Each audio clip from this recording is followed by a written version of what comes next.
Ayan mga artistahin, kain tayo. Grabe, tingnan nyo naman oh. Sobrang excited tayo ngayon sa ating dinner kasi ang lalaki nung hita nung chicken. So, bumili kami ng inihaw na mga ganyan guys doon sa doon sa may pabaypas ba yun? Doon sa may Pasariyaya na ang diretso papuntang Kota. Yan. So, kasama na tong kanin na to. Grabe, sobrang sinipag magluto. So, kasama na yung kanin na to. Bali, apat na ganito yung binili namin. 100 pesos yata to kasama na yung kanin. Tapos kapag only rice, kapag dun mo kakainin, 120. Grabe, ang lalaki oh. Sarap. Parang ang sarap nito sa sa suka. So apat to kasi apat kami dito sa bahay. So kain tayo. Ayan, pumapasok yung mga langaw dito sa bahay.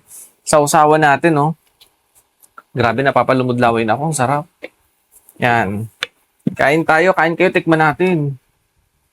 Sana mas masarap kung may suka to. Sarap. Busog ka talaga dito, ang laki. Kain kayo. And purong laman. Ang laki ng pagka-chicken. Parang sa 85 pesos sulit ka na dito. Ang lalaki oh. Parang first time natin din Kasi nung punta namin dati, hindi kami nakabili. Dahil sobrang dami naman tao. Hirap mag-intay. Kaya nung napadaan kami dati, nung nakaraan doon, coffee na lang. Sarap.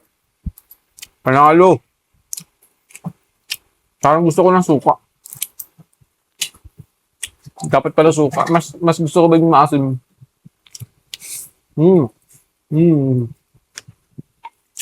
Bali, apat lang din yung kanin namin. Hindi na pwede mag second batch. Pero madami yung isang takal, oh. Tsaka mainit pa nung dating namin sa bahay.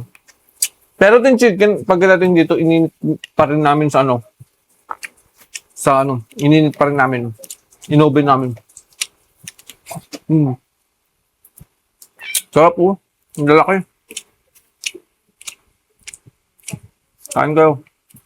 Wala pang kakain sa suka mo. Sarap.